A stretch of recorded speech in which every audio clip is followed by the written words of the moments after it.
The snow was falling hard over Chicago that night. People rushed through the streets with their heads down, coats wrapped tightly around their bodies, trying to escape the freezing wind. Cars splashed dirty snow onto the sidewalks. Bright city lights reflected against the icy roads, but somehow the city still felt cold and empty. Inside a small downtown diner called Rosie's Grill, the smell of hot coffee and fresh burgers filled the air. The place was crowded with tired workers, college students, and travelers trying to warm up before heading home. Behind the counter, 24-year-old Emma Carter moved quickly from table to table with a tired smile on her face. She had been working double shifts for weeks. Her rent was overdue, her mother's medical bills were piling up, and she barely slept anymore. But no matter how hard life became, Emma had one rule. No one leaves my table feeling invisible. Most people never noticed her kindness. To them, she was just another waitress, carrying plates and refilling coffee cups. But that night, one man would. At exactly 9:17 p.m., the diner door opened. A freezing gust of wind swept through the restaurant as an old man slowly stepped inside. The entire diner went silent for a moment. His coat was torn, his beard was covered in snow, his shoes looked soaked through, and his trembling hands were bright red from the cold. Customers immediately looked away. One couple quietly asked for their check.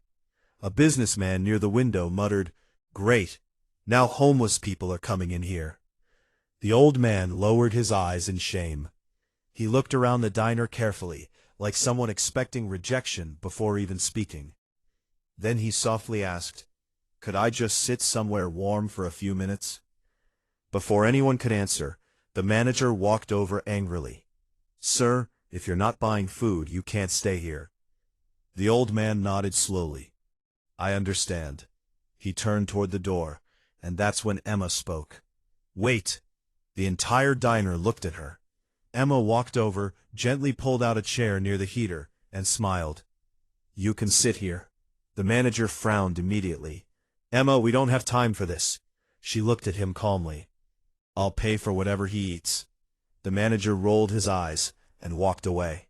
The old man sat down carefully, almost like he was afraid the chair didn't belong to him. Emma handed him a menu. "What would you like?" The man stared at the prices for several seconds before quietly saying, "Just water is fine." Emma's heart broke.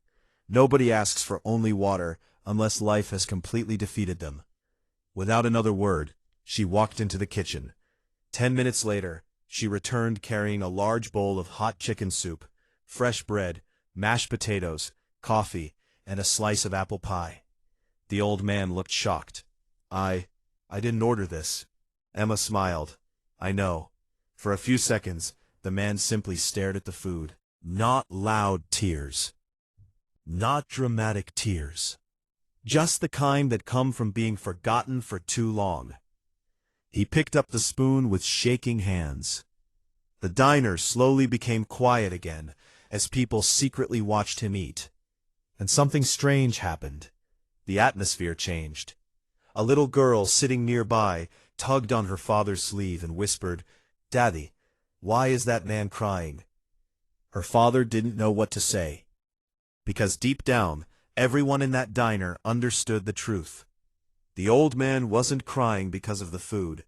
He was crying because someone finally treated him like a human being again. After a while, Emma returned to refill his coffee. "What's your name?" she asked softly. "Walter." "Well, Walter, I'm Emma." He smiled weakly. "That's a beautiful name." For the next 30 minutes, Emma continued working while checking on Walter whenever she could. Eventually, she sat across from him during her short break. "You got family?" she asked. Walter stared into his coffee. "I used to." There was a silence between them. Then he spoke again. "My wife died 6 years ago. Cancer." Emma's expression softened. "I'm sorry." "She was everything," Walter continued quietly. "After she passed, things fell apart. Medical bills took the house. Depression took the rest. He laughed bitterly. Funny how fast life can change. Emma listened carefully. No interruptions, no fake sympathy. Just listening. And for the first time in years, Walter felt heard. "What did you do before?" Emma asked. Walter looked out the snowy window. "I was a teacher." Emma blinked in surprise. "Really? 32 years. What did you teach?" "History." A faint smile crossed his face. "I loved it." Emma smiled warmly. "I bet your students loved you too." Walter looked down again. "I hope so." At another table, a young man wearing headphones had quietly been recording parts of the interaction on his phone. Not to mock Walter, but because he couldn't believe what he was seeing. In a world where everyone ignored suffering, one exhausted waitress chose kindness. Before Walter left, Emma disappeared into the back room for a moment. When she returned, she handed him a folded winter coat. Walter looked confused. "You need this more than I do," she said. "I can't take that." "Yes, you can." The old man held the coat tightly in his hands. "You remind me of my daughter," he whispered. Emma's eyes widened slightly. "What happened to her?" Walter swallowed hard. "She stopped talking to me years ago." The pain in his voice was unbearable. Before leaving, Walter reached into his pocket and pulled out a small folded piece of paper. He handed it to Emma. "What's this?" she asked. "Something I used to tell my students." Emma unfolded the paper. Written in faded blue ink were the words, "Kindness is the one thing this world can never have too much of." Stared at the note silently. When she looked back up, Walter was crying again. So was she. That night after her shift ended, Emma walked home through the freezing snow, thinking about Walter. She couldn't stop wondering how many people around her felt invisible every single day. The next morning, Emma arrived at work exhausted. But the moment she walked inside, everyone stared at her. "What?" she asked nervously.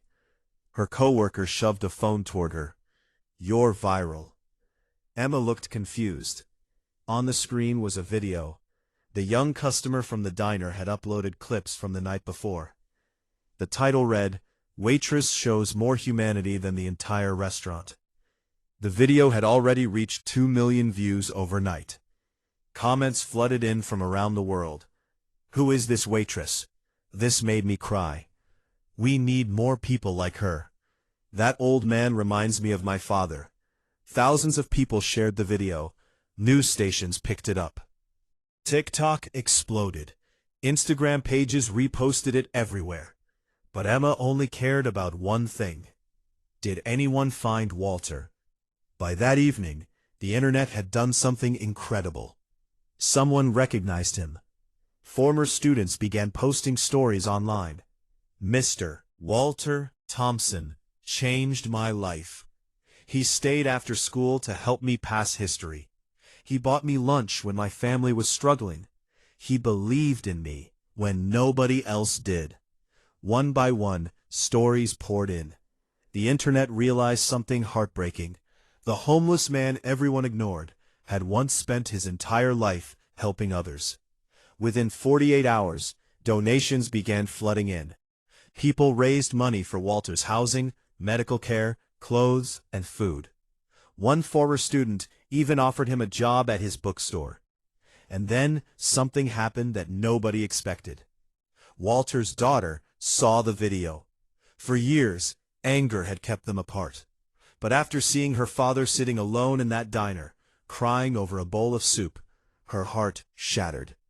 3 days later, Walter returned to Rosie's Grill. This time, he wasn't alone. A woman in her 30s walked beside him, holding his arm tightly. The moment Emma saw them, she froze. Walter smiled. "Emma, this is my daughter Claire." Claire immediately burst into tears. "You're the reason I got my dad back." Emma covered her mouth emotionally. Claire hugged her tightly. "I can never repay you for what you did." Emma shook her head. "You don't owe me anything." But Claire smiled through tears. "Yes, I do." The entire diner watched silently. Even the manager looked emotional. Walter sat down at the same table near the heater, but this time he looked different. alive again. For the first time in years, there was light in his eyes. As Emma brought coffee to the table, Walter looked around the diner slowly. "You know," he said softly, "I thought the world had forgotten me." Emma smiled gently. "It didn't." Walter shook his head. "No, the world did." He looked directly at her. "But you didn't."